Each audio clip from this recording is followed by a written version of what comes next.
सल्तनत के तृतीय शासक अकबर के बारे में। मुग़ल सम्राटों में सबसे लंबा शासनकाल अकबर का ही था, जो सन 1556 ईस्वी से लेकर 1605 ईस्वी तक किया। अकबर का पूरा नाम जलालुद्दीन मोहम्मद अकबर था। इनका शासनकाल अवधि 27 जनवरी 1556 से लेकर 1605 ईस्वी तक। राज्याभिषेक 24 फरवरी 1556 को हुआ। इनका पूर्ववर्ती राजा हेमू, जिनका हुमायूं नाम था, और उत्तरवर्ती राजा जहांगीर, जो इनका पुत्र था। इनका जन्म 25 अक्टूबर 1542 उमरकोट जिला सिंध पाकिस्तान में हुआ। इनका निधन 27 अक्टूबर 1605 ईस्वी को फतेहपुर सीकरी आगरा में हुआ। समाधि बीस्ताबाद सिकंदरा आगरा में है। और इनकी जीवन संगनी रुकैया बेगम, सलीमा सुल्तान बेगम और मरियम उजमानी बेगम। घराना तैमूर मुग़ल, पिता हुमायूं, माता हमीदा बानो बेगम। जलालुद्दीन मोहम्मद अकबर तैमूरी वंशावली के मुग़ल वंश का तीसरा शासक था। अकबर को अकबर ए आजम अर्थात अकबर मान शहंशाह, अकबर महाबली शहंशाह के नाम से भी जाना जाता है। सम्राट अकबर मुग़ल साम्राज्य के संस्थापक ज़हीरुद्दीन मोहम्मद बाबर का पौत्र व नसीरुद्दीन हुमायूं एवं हमीदा बानो का पुत्र था। बाबर का वंश तैमूर और मंगोल नेता चंगेज खां से संबंधित था, अर्थात उसके वंशज तैमूर लंग के खानदान से थे और मातृपक्ष का संबंध चंगेज खां से था। अकबर के शासन के अंत तक 1605 ईस्वी में मुग़ल साम्राज्य में उत्तरी और मध्य भारत के अधिकांश भाग सम्मिलित थे और उस समय के सर्वाधिक शक्तिशाली साम्राज्यों में से एक था। बादशाहों में अकबर ही एक ऐसा बादशाह था जिसे हिंदू मुस्लिम दोनों वर्गों का प्यार और सम्मान बराबर मिला। उसने हिंदू मुस्लिम संप्रदायों के बीच की दूरियां कम करने के लिए दीन ए इलाही नामक धर्म की स्थापना की। उसका दरबार सबके लिए हर समय खुला रहता था। उसके दरबार में मुस्लिम सरदारों की अपेक्षा हिंदू सरदार अधिक थे। अकबर ने हिंदुओं पर लगने वाला जजिया कर ही नहीं समाप्त किया, बल्कि ऐसे अनेक कार्य किए जिनके कारण हिंदू और मुस्लिम दोनों उनके प्रशंसक बने। अकबर मात्र 13 वर्ष की आयु में अपने पिता नसरुद्दीन मोहम्मद हुमायूं की मृत्यु के उपरांत दिल्ली के राजगद्दी पर बैठा था। अपने शासनकाल में उसने शक्तिशाली पश्तून वंशज के शेरशाह सूरी के आक्रमण बिल्कुल बंद करवा दिए थे। पानीपत के द्वितीय युद्ध में नवघोषित हिंदू राजा हेमू को पराजित किया था। अपने साम्राज्य के गठन करने और उत्तरी और मध्य भारत के सभी क्षेत्रों को एकछत्र अधिकार में लाने में अकबर को 2 दशक लग गए थे। उसका प्रभाव लगभग पूरे भारतीय उपमहाद्वीप पर था और इस क्षेत्र के एक बड़े भूभाग पर सम्राट के रूप में उसने शासन किया। सम्राट अकबर के रूप में अकबर ने शक्तिशाली और बहुल हिंदू राजपूत राजाओं से राजनयिक संबंध बनाए और उसके यहाँ भी विवाह किए। अकबर का राज तिलक है। शेरशाह सूरी के पुत्र इस्लाम शाह के उत्तराधिकारी के विवादों से उत्पन्न अराजकता का लाभ उठाकर हुमायूं ने 1555 में दिल्ली पर पुनः अधिकार कर लिया। इसमें उसकी सेना में एक अच्छा भाग पारसी सहयोग तहमस्म प्रथम का रहा। इसके कुछ माह बाद ही 48 वर्ष की आयु में हुमायूं का आकस्मिक निधन अपने पुस्तकालय की सीढ़ियों से भारी नशे की हालत में गिरने के कारण हो गया। तब अकबर के संरक्षक बैरम खान ने साम्राज्य के हित में इस मृत्यु को कुछ समय के लिए छुपाए रखा और अकबर को उत्तराधिकारी हेतु तैयार किया। 24 फरवरी 1556 को अकबर का राज तिलक हुआ। यह सब मुग़ल साम्राज्य से दिल्ली की गद्दी पर अधिकार की वापसी के लिए सिकंदर शाह सूरी से चल रहे युद्ध के दौरान ही हुआ। 13 वर्षीय अकबर का कालानौर पंजाब में सुनहरे वस्त्र तथा एक गहरे रंग की पगड़ी में एक नवनिर्मित मंच पर राज तिलक हुआ। ये मंच आज भी बना हुआ है। उसे फारसी भाषा में सम्राट के लिए शब्द शहंशाह से पुकारा गया। वयस्क होने तक उसका राज्य बैरम खां के संरक्षण में चला गया। राज्य का विस्तार। खोए हुए राज्य को पुनः प्राप्त करने के लिए अकबर के पिता हुमायूं के अनवरत प्रयत्न अनंत सफल हुए और वह सन 1555 में हिंदुस्तान पहुंच सका, किंतु अगले ही वर्ष सन 1556 में राजधानी दिल्ली में उसकी मृत्यु हो गई और गुरुदासपुर के कालानौर नामक स्थान पर 14 वर्ष की आयु में अकबर का राज्य तिलक हुआ। अकबर के संरक्षक बैरम खान को नियुक्त किया गया, जिसका प्रभाव उस पर 1560 तक रहा।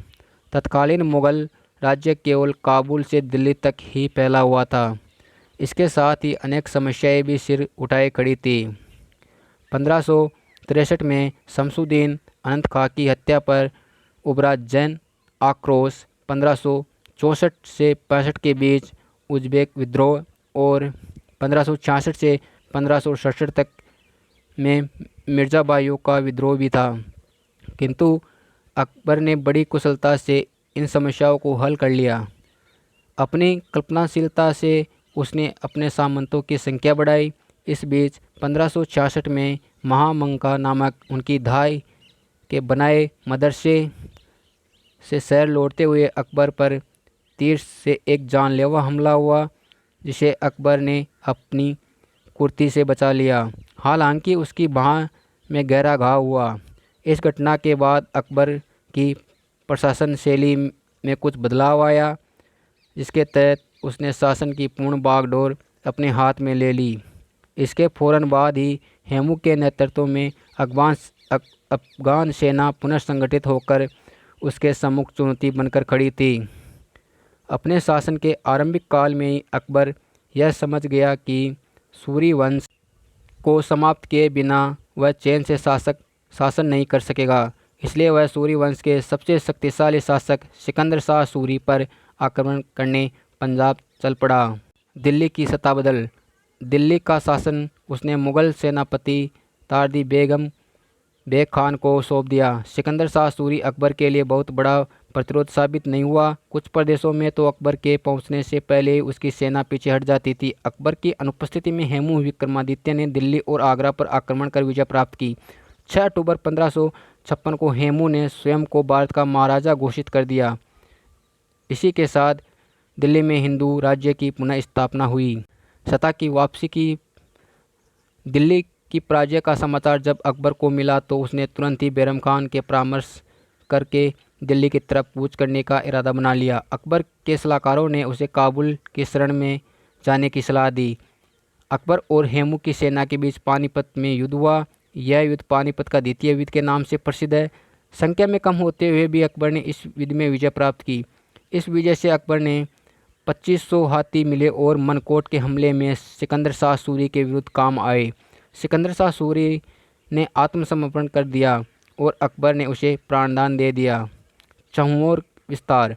दिल्ली पर पुनः अधिकार जमाने के बाद अकबर ने अपने राज्य का विस्तार करना शुरू किया और मालवा को 1562 में, गुजरात को 1572 में, बंगाल को 1574 में, काबुल को 1582 में, कश्मीर को 1586 में और खानदेश को 1602 में मुगल साम्राज्य के अधीन कर लिया। अकबर ने इन राज्यों में एक एक राज्यपाल नियुक्त किया। अकबर यह नहीं चाहता था कि मुगल साम्राज्य का केंद्र दिल्ली जैसे दूरस्थ शहर में हो, इसलिए उसने यह निर्णय लिया कि मुगल राजधानी के फतेहपुर सीकरी ले जाया जाए, जो साम्राज्य के मध्य में थी। कुछ ही समय बाद अकबर को राजधानी फतेहपुर सीकरी से हटानी पड़ी। कहा जाता है कि पानी की कमी इसका प्रमुख कारण था। फतेहपुर सीकरी के बाद अकबर ने एक चलित दरबार बनाया जो कि साम्राज्य भर में घूमता था। इस प्रकार साम्राज्य के सभी कोनों पर उचित ध्यान देना संभव हुआ। सन 1584 में उत्तर पश्चिम राज्य के सुचारू राज्य पालन के लिए अकबर ने लाहौर को राजधानी बनाया। अपनी मृत्यु के पूर्व अकबर ने सन 1599 में वापस आगरा को अपनी राजधानी बनाया और अंत तक यहीं से शासन संभाला। अकबर का प्रशासन। सन 1560 में अकबर ने स्वयं सत्ता संभाल ली और उसने संरक्षक बैरम खां को निकाल बाहर किया।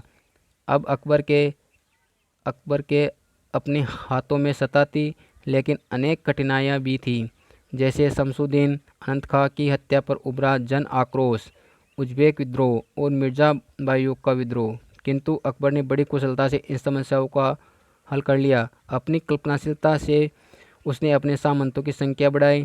सन 1562 में आमेर के शासक से उसने समझौता किया। इस प्रकार राजपूत राजा भी उसकी ओर हो गए। इस प्रकार उसने ईरान से आने वालों को भी बड़ी सहायता दी।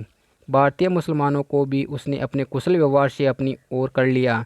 धार्मिक सहिष्णुता का उसने अनोखा परिचय दिया। हिंदू तीर्थ स्थानों पर लगाकर जजिया हटा दिया गया। इससे पूर्व राज्यवासियों को अनुभव हो गया कि वह एक परिवर्तित नीति अपनाने में सक्षम है। इसके अतिरिक्त उसने जब दूरदृष्टि युद्धबंदियों का धर्म बदलवाना भी बंद करवा दिया था।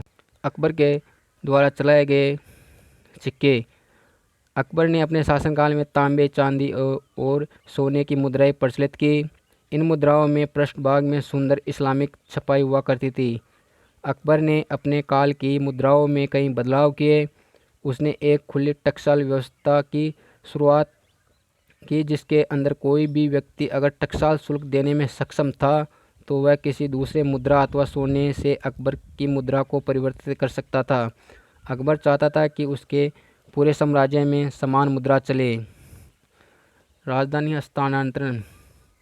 पानीपत का द्वितीय युद्ध होने के बाद हेमू को मारकर दिल्ली पर पुनः अधिकार किया अकबर ने। इसके बाद उसने अपने राज्य का विस्तार करना शुरू किया और मालवा को 1562 में, गुजरात को 1572 में, बंगाल को 1576 में, काबुल को 1582 में, कश्मीर को 1586 में और खानदेश वर्तमान बुढ़नहापुर महाराष्ट्र का भाग को 1602 में मुगल साम्राज्य के अधीन कर लिया। अकबर ने इन राज्यों में प्रशासन संभालते हुए एक एक राज्यपाल नियुक्त किया। उसने राज संभालने के लिए दिल्ली के कई स्थानों को दूर लगा और प्रतीत हुआ कि इससे प्रशासन में समस्या आ सकती है। अतः उसने निर्णय लिया कि मुगल राजधानी को आगरा के निकट फतेहपुर सीकरी ले जाया जाए, जो साम्राज्य के लगभग मध्य में थी। एक पुराने बसे ग्राम सीकरी पर अकबर ने नया शहर बनवाया, जिसे अपनी जीत यानी फतेह की खुशी में फतेहाबाद या फतेहपुर नामक स्थान दिया। जल्द ही इसने पूरे वर्तमान नाम फतेहपुर सीकरी से बुलवाया जाने लगा। यहाँ के अधिकांश निर्माण उन 24 वर्षों के ही हैं जिनमें अकबर ने यहाँ निवास किया। शहर में शाही उद्यान, आरामगाहें, सामंतों व दरबारियों के लिए आवास तथा बच्चों के लिए मदरसे बनवाए गए। ब्लेयर और ब्लूम के अनुसार शहर के अंदर इमारतें दो प्रमुख प्रकार की है। सेवा इमारतें जैसे कारवानसेरी, टकसाल, निर्माणियाँ, बड़ा बाजार, जहाँ दक्षिण पश्चिम उत्तर पूर्व अक्ष की लंबवत निर्माण हुए हैं, और दूसरा पश्चिम उत्तर पूर्व अक्ष के लंबवत निर्माण हुए हैं। शाही बाग, दूसरा शाही बाग जिसमें भारत की सबसे बड़ी सामूहिक मस्जिद है। साथ ही आवासीय तथा प्रशासकीय इमारतें हैं, जिसे दौलत खाना कहते हैं। ये पहाड़ी के कुछ कोण पर स्थित है तथा किबला के साथ एक कोण बनाती है। किंतु यह निर्णय सही सिद्ध नहीं हुआ और कुछ ही समय के बाद अकबर को राजधानी फतेहपुर सीकरी से हटानी पड़ी। इसके पीछे पानी की कमी प्रमुख कारण बताया जाता है। फतेहपुर सीकरी के बाद अकबर ने एक चलित दरबार की रचना की, जो पूरे साम्राज्य में घूमता रहता था, और इस प्रकार साम्राज्य के सभी स्थानों पर उचित ध्यान देना संभव हुआ। बाद में उसने सन 1576 में उत्तर पश्चिम भाग के लिए लाहौर को राजधानी बनाया। मृत्यु के पूर्व अकबर ने सन 1599 में राजधानी वापस आगरा बनाई और अंत तक यहीं से शासन संभाला। आगरा शहर का नया नाम दिया गया अकबराबाद, जो साम्राज्य की सबसे बड़ा शहर बना। शहर का मुख्य भाग यमुना नदी के पश्चिमी तट पर बसा था। यहाँ बरसात के पानी की निकासी की अच्छी नालियाँ, नालों से परिपूर्ण व्यवस्था बनाई गई। लोधी साम्राज्य द्वारा बनाई गई गारी मिट्टी से बनी नगर की पुरानी चार दीवारी को तोड़कर 1565 में नई बलुआ पत्थर की दीवार बनाई गई। अंग्रेज इतिहासकार युगल ब्लेयर एवं ब्लूम के अनुसार इस दीवार के कारण ही इसका नाम लाल किला पड़ा। वे आगे लिखते हैं कि यह किला पिछले किले के नक्शे पर ही कुछ अर्धवर्ताकार बना था। शहर की ओर से इसे एक दोहरी सुरक्षा दीवार घेरे हैं, जिसके बाहर गहरी खाई बनी है। इस दोहरी दीवार में उत्तर व दिल्ली गेट व दक्षिण में अमर सिंह द्वार बने हैं। ये दोनों द्वार अपने धनुषाकार मेहराब रूपी आलो एवं बुर्जों तथा लाल व सफ़ेद संगमरमर पर नीली ग्लेज टाइलों द्वारा अलंकरण से ही पहचाने जाते हैं। वर्तमान किला अकबर के पुत्र शहंशाह द्वारा बनाया गया, जो दिल्ली का लाल किला है। इसमें दक्षिणी ओर जहांगीरी महल और अकबर महल है। अकबर ने पुर्तगालियों से संबंध भी बनाए। 1556 में अकबर के गद्दी लेने के समय पुर्तगालियों ने महाद्वीप के पश्चिमी तट पर बहुत से दुर्ग व निर्माणियाँ फैक्ट्रियाँ लगा ली थी और बड़े स्तर पर उस क्षेत्र में नौवहन और सागरीय व्यापार नियंत्रित करने लगे थे। इस उपनिवेशवाद के चलते अन्य व्यापारी संस्थाओं को पुर्तगालियों की शर्तों के अधीन ही रहना पड़ता था, जिस पर उस समय के शासकों व व्यापारियों को आपत्ति होने लगी थी। मुगल साम्राज्य में अकबर के राजतिलक के बाद पहला निशाना गुजरात को बनाया और सागर तट पर प्रथम विजय पाई, किंतु पुर्तगालियों की शक्ति को ध्यान में रखते हुए कुछ वर्षों तक उसने मात्र फारस की खाड़ी क्षेत्र में यात्रा करने हेतु करताज नामक पास लिए जाते रहे। 1572 में सूरत के अधिग्रहण के समय मुगलों और पुर्तगालियों की प्रथम भेंट हुई और पुर्तगालियों को मुगलों की असली शक्ति का अनुमान हुआ और फलतः उन्होंने युद्ध के बजाय नीति से काम लेना उचित समझा और पुर्तगाली राज्यपाल के अकबर के निर्देश पर उसने एक राजदूत के द्वारा संधि प्रस्ताव भेजा। अकबर ने उस क्षेत्र से अपने हरम के व अन्य मुस्लिम लोगों द्वारा मक्का व हज की यात्रा को सुरक्षित करने की दृष्टि से प्रस्ताव स्वीकार कर लिया। 1573 में अकबर ने अपने गुजरात के प्रारंभिक प्रशासनिक अधिकारियों को एक फरमान जारी किया, जिसमें निकटवर्ती दमन में पुर्तगालियों को शांति रहने के आदेश दिए। अकबर ने तुर्कों से भी संबंध बनाए। अकबर के नवरत्न। अकबर निरक्षर होते हुए भी अकबर के कलाकारों एवं बुद्धिजीवियों से विशेष प्रेम था। उसके इसी प्रेम के कारण अकबर के दरबार में 9 अति गुणवान दरबारी थे, जिन्हें अकबर के नवरत्न के नाम से जाना जाता है। प्रथम अबुल फजल। अबुल फजल ने अकबर के काल को कलमबद्ध किया था। उसने अकबरनामा की भी रचना की। इससे ही आईने अकबरी भी रचा था। दूसरा फैजी अबुल फजल का भाई था। वह फारसी में कविता करता था। राजा अकबर ने उसे अपने बेटे को गणितज्ञ शिक्षक के पद पर नियुक्त किया था। तीसरा मियाँ तानसेन अकबर के दरबार में गायक थे, वह कविता भी लिखा करते थे। चौथा राजा बीरबल दरबार के विदूषक और अकबर के सलाहकार थे। ये परम बुद्धिजीवी कहे जाते थे। इनके अकबर के संग किस्से आज भी कहे जाते हैं। पांचवा राजा टोडरमल अकबर के वित्त मंत्री थे। इन्होंने विश्व की प्रथम भूमि लेखा जोखा एवं मापन प्रणाली तैयार की थी। राजा मान सिंह आमेर जयपुर के कछुआ राजपूत राजा थे। वह अकबर की सेना के प्रधान सेनापति थे। इनकी बुआ जोधाबाई अकबर की पटरानी थी। अबुल रहीम खान ए खाना एक कवि थे और अकबर के संरक्षक बैरम खां के बेटे थे। फ़कीर अजीउद्दीन अकबर के सलाहकार थे। मुल्का दुफ्याजा अकबर के सलाहकार थे। Thank you. आज की प्रतियोगिता परीक्षाओं में मुगल काल में से ऐसे प्रश्न पूछे जाते हैं जैसे हम पढ़ते हैं नॉर्मली, उनमें से बिल्कुल भी नहीं आता। यदि हम उनका पूरा डिटेल एवं सारांश पढ़ेंगे तभी हम उनसे कर पाएंगे। और मुगल काल में प्रश्न ज़रूर आता है। और हमारी वीडियो अच्छी लगे तो इसे लाइक करें, शेयर करें, चैनल को सब्सक्राइब करें। थैंक यू, धन्यवाद, बाय बाय।